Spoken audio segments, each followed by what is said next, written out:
اینجا اورشلیم، صدای اسرائیل.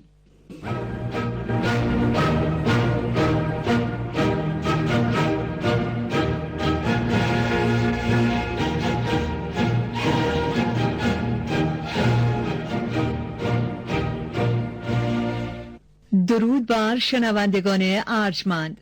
بخش فارسی رادیو اسرائیل هر روز از این ساعت 6:30 عصر ایران برنامه خود را آغاز می‌کند.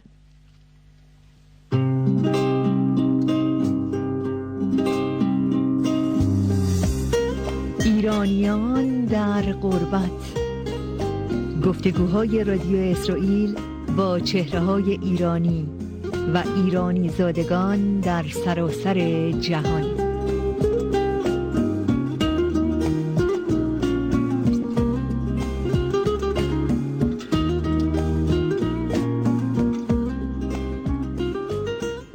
در اولین برنامه از سری جدید ایرانیان در غربت مصاحبه‌ای میشنویم با شیرین شکرزاده، دختری جوان 26 ساله، پناهجوی ایرانی در سوئد.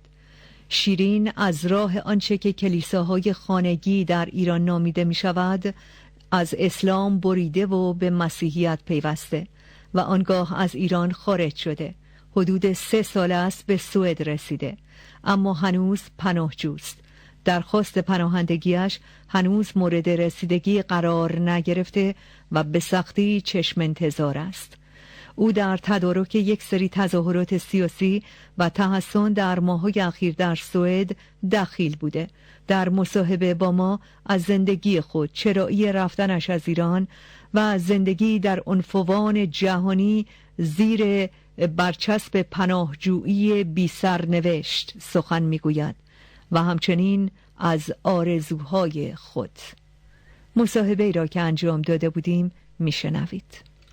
با درودهای گرم به شما خانم شیرین شکرزاده. به نظر میاد که به جمع ایرانیان در غربت، ایرانیان پراکنده و دور شده از میهن، در هفته‌ها و ماه‌های گذشته شمار کثیر دیگری افزوده شدند و شیرین شکرزاده هم یکی دیگر از اونهاست. خانم شکرزاده، میکروفون ما در اختیارتون هست. لطفاً یه مقدار در مورد زندگی خودتون، فعالیتاتون و اینکه چه شد که شما هم از ایران بیرون اومدید یه مقدار توضیح بفرمایید. سلام عرض می‌کنم خانم، خدمت شما و شنوندگانتون. تشکر می‌کنم که وقت در اختیار من قرار دادید. شیرین شکرزاده هستم، پناهجوی ایرانی، فعال سیاسی.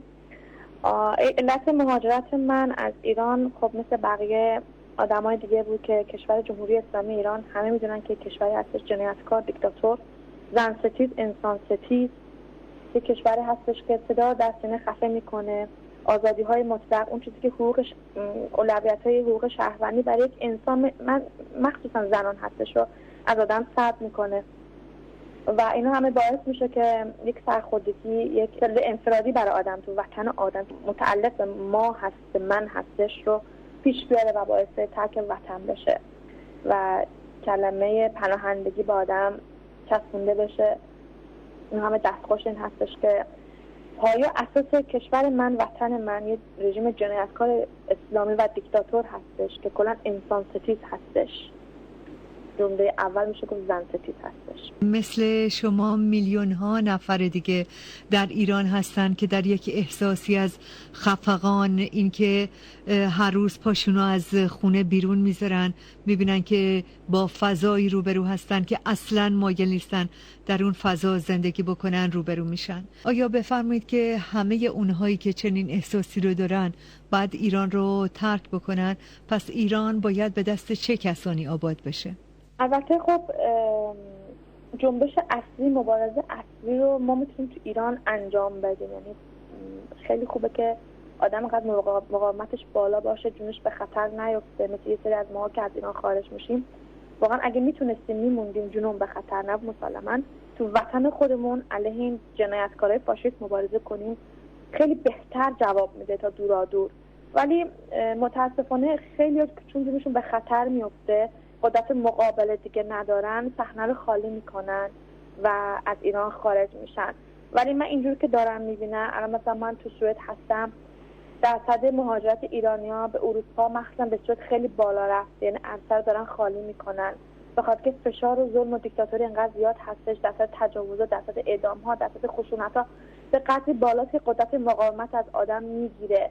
یعنی اینقدر رعب و وحشت تو مردم رخنه کرده که سکوت مطلق حاکم شده به ایران و مردم هیچ به قول معروف آلترناتیوی ندارن جز اینکه بتونن ایران رو ترک بکنن و اگه کسی هم باشه که علیه رژیم بخواد مبارزه کنه خیلی مخفی کار میکنه، کم تا کسی پیدا میشه مثل خانم نسرین سوسوتر بهشتی‌ها که بتونن مقاومت کنن و به اینجا برسن، بکشونن خودشونو.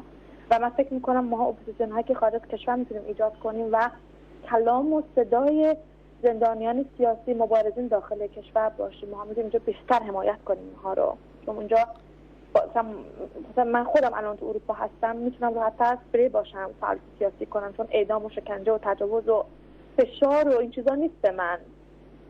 آزادی مطلقه، دموکراسی مطلقه. وقتی به دنیا اومدید که این حکومت در ایران به روی کار بود؟ بله درسته. تمام عمرتون در لوای چنین حکومتی زندگی کردید، ولی به قول معروف یک کاهی بر بار این شتر نهاده شد که شما رو دیگه جون به لب کرد و تصمیم گرفتید که از ایران بیایید بیرون. بفهمید که اون حادثه چی بوده؟ خب من تو ایران فعالیت سیاسی می‌کردم و چون من مسیحی هم بودم، در حین این کلیساهای خونگی که داشتیم فعالیت سیاسیمون رو یک گروهی بودیم که انجام میدادیم و من جونم به خطر افتاد و اون گروه ما شناسایی شد که یک سریال گرفتن و من به سختی از ایران خارج شدم، خیلی خیلی سخت خارج شدم و فرار کردم. ولی خیلی دوست داشتم خانم رام ایران، یعنی تا اونجا که تونستم مقاومت میکردم، به این مبارزات ادامه میدادم، ولی خب نتونستم چون جونم به خطر افتاد و من دستگیر شدم، مورد بازجویی قرار گرفتم و با وثیقه بالا از ایران خارج شدم. در مورد این عبارت کلیسای خانگی دلم میخواد که خودتون یه مقدار توضیح بیشتری بدین.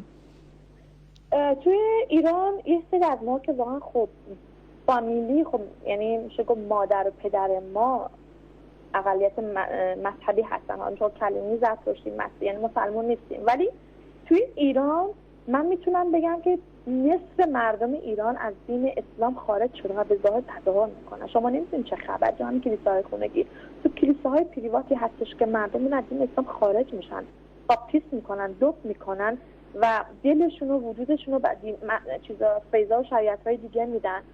بیشتر مردم ایران، من اینجا فوکوسم به کسایی هست که صدای من از داخل ایران دارن میشنون، بیشتر مسیحی شدن در داخل ایران، نه به خاطر کیس، نه به خاطر اقامت، به خاطر که پی به پوچی این کلمه بردن.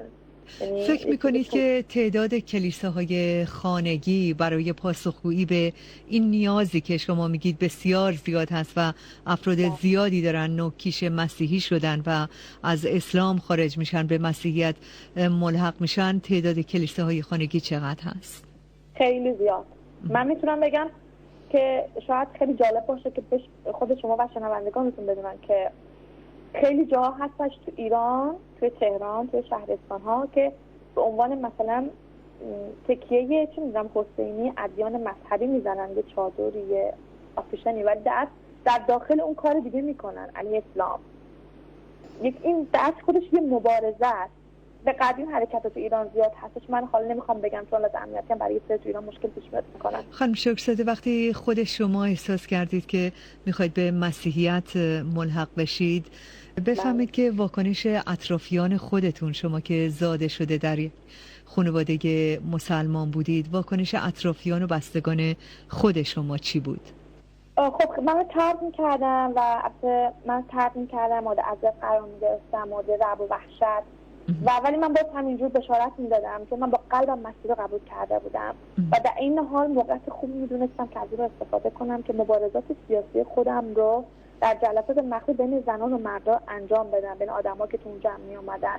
یعنی بیشتر فوکوس نمی‌کردم به قضیه مسیحیت، چون آلترناتیوی نداشت به موقعیت کشور من، به موقعیت اون هموطنای من که تو زندان بودم، مورد تعرض قرار می‌گرفتم، مورد تجاوز، مورد اعتراض و خیلی مسائل دیگه. فکر می‌کنید که چقدر جوان‌ها از اسلام مثل شما خارج شدن و نوکیش مسیحی هستن؟ بیشتر جوان‌ها تو ایران آتئیست هستن.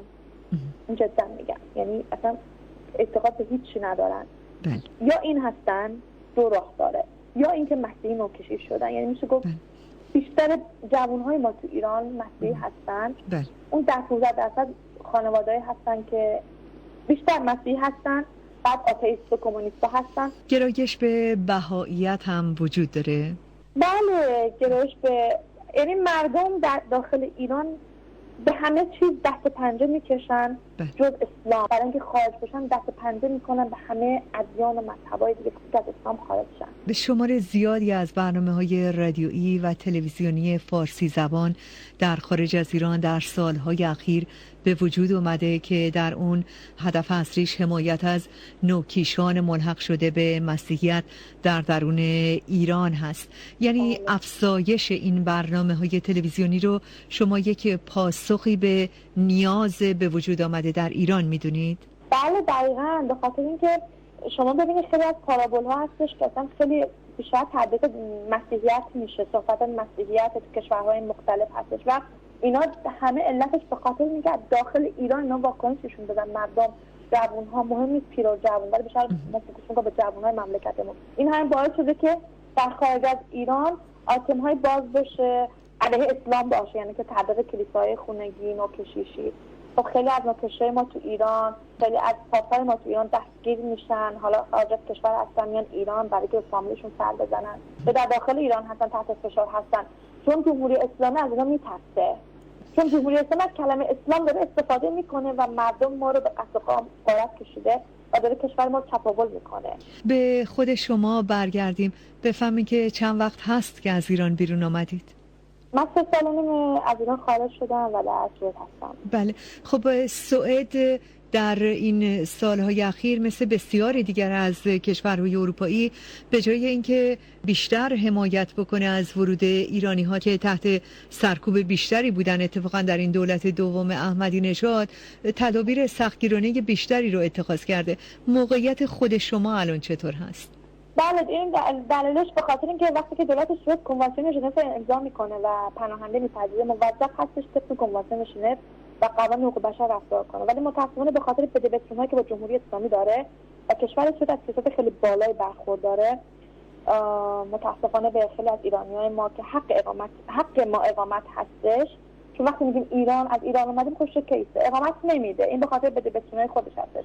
و من به عنوان یک زن، یک پناهنده سیاسی، فعال سیاسی اینجا خب مشکلات زیادی دارم. خب پرونده منم بسته شده، ولی همچنان من تا آخرین لحظه عمرم که باقی به مبارزه خودم اینجا ادامه میدم. چون این یک توأم به من صدای مردم ایران هستم، به فعالیت سیاسی خودم ادامه میدم. من به شخص عضو سازمان رهایی زن هستم. فعالیت هزاران زن هستن در داخل ایران که به استثمار کشیده شدن. خب فکر میکنین مثل شما چند نفر دیگه جوانان پناهجوی ایرانی بدون سرنوشت در سوئد اکنون رها شدن؟ در حال حاضر منظورتون زنان هستن یا کلا پناهنده ها؟ کلا در کشور سوئد فکر میکنم 3 تا 4 هزار نفر پناهنده ایرانی هستن که پاتش لسا هستن، یعنی پرونده بسته هستن، در که اقامت حق مسلم اونا بود. یکی دختر جوان 26 ساله هستید، در عنفوان جوانی هستید. خانم شیرین، یک دختر 26 ساله ایرانی پناهنده در سوئد که سرنوشتش هم معلوم نیست، چه آرزویی دارید؟ من آرزو دارم که مقدار پناهنده که در این کشور هستن اقامت بگیرن و به عنوان یک انسان، یعنی در این کشور وقتی اقامت نداشته باشی، حقوق شهروندی نداری، خیلی شخصیت کم رنگه و اولین کسایی که لهت میکنن هموطنای خود آدم هستن. دوم آرزوم این هستش که بتونیم صدای ایرانیان داخل ایران باشیم که در قل زنجیر هستن، در فشار هستن و بتونیم ایران رو آزاد کنیم با مبارزات خودمون تا لحظه آخر دست از پا نکشیم بیرون و بتونیم مبارزه کنیم. برایمون رو از این استثمار، از این رژیم جنایتکار نجات بدیم و امیدوارم که این جمهوری اسلامی نابود بشه. خانم شیرین شکرزاده، دختر جوان ایرانی در سوئد، امیدوار هستیم که آرزوهای شما جامعه عمل بپوشونه و سرنوشت بقیه جوانان ایرانی هم فعالیت و کار ثمربخش در راه میهنشون در ایران باشه. مرسی از این گفتگو. مرسی. درود به شما میفرستم و خوشبختم که تو کشور مقدس اسرائیل هستیم. اسرائیل خیلی دوست دارم. خیلی دوست دارم اقامت گرفتم یه روز بیام اسرائیل. امیدوار هستیم که این آرزوتون هم عملی بشه. سپاسگزاریم خانم خدا شکرزاده. موفق باشین، پیروز باشین در کنار هم. خدا نگهدار. خدا نگهدار.